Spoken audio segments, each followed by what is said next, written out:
Aujourd'hui, partout au Burkina, vous passez, la plupart des barrages que vous croisez, on vous dira que c'est sous la Révolution ou bien avant la Révolution. Certes, après la Révolution, on a construit quelques barrages, mais je pense que chaque localité, là où on peut faire une petite retenue d'eau pour que les gens puissent produire en permanence, nous devons pouvoir le faire.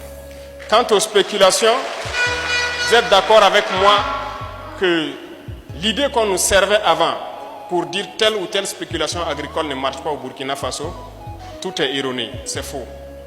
Tout pousse au Burkina, tout marche au Burkina.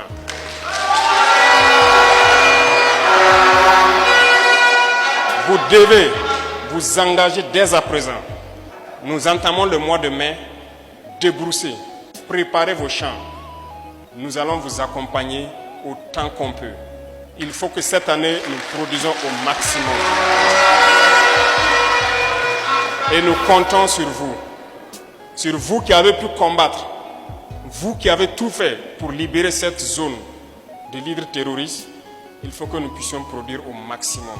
Mettez tout en œuvre. Les chefs de circonscription ont été instruits pour consolider et pour faire en sorte que tout se passe très bien. Donc, c'est pour vous dire que la question de l'agriculture nous tient à cœur. Et la question de la transformation nous tient aussi à cœur. Lorsqu'on va se mettre à produire, immédiatement on va penser à transformer. En venant sur la route, je regardais nos mamans en train de vendre les mangues. Beaucoup d'entre elles, peut-être dans 2-3 jours, si elles n'ont pas pu vendre les mangues, vont pourrir. Elles seront obligées de jeter. Et c'est sûr que depuis l'indépendance, c'est comme ça que ça se passe. Lorsque la période des mangues arrive, voilà, quand on arrive à vendre, on vend. Si on n'arrive pas, ça pourrit, on jette. Pourquoi ne pas mettre en place une structure qui peut transformer cette mangue et que nous ne perdons pas ça?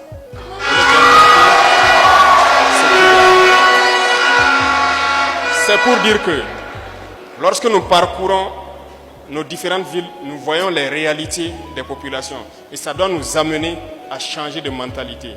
Je le disais tout de suite à vos députés ressortissants de la zone qui sont à l'ALT. J'ai dit, lorsque nous parcourons les campagnes, il faut regarder la vie de nos citoyens. Et ça doit nous marquer, ça doit nous tiquer. Lorsque nous pensons que nous pouvons faire un effort pour changer leur vie, tout doit être orienté vers ça. Et c'est possible. Et nous ferons tout pour que nous puissions développer ces industries-là. Tout de suite, vous parlez de la Minofa. Il y a déjà un projet de faire agrandir la Minofa. Avec notre production de blé, nous avons compris que c'est possible. Nous n'avons pas besoin d'importer de la farine au Burkina. Parce que nous pouvons produire le blé, nous pouvons le transformer. Donc, on a compris ça. Beaucoup d'autres spéculations, nous avons compris. Le sucre, beaucoup de champs étaient là, non exploités. Il faut forcément une nouvelle usine parce que ce qui est là est vieillissant.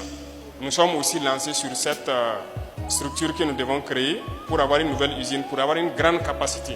Parce que ce qui est là ne peut pas couvrir les besoins du Burkina Faso. Bref, il y a beaucoup de projets en chantier après une bonne analyse de la situation de notre pays. Et tous les membres du gouvernement ici présents, on passe le temps qu'à parler de ça. Il faut toujours faire les sacrifices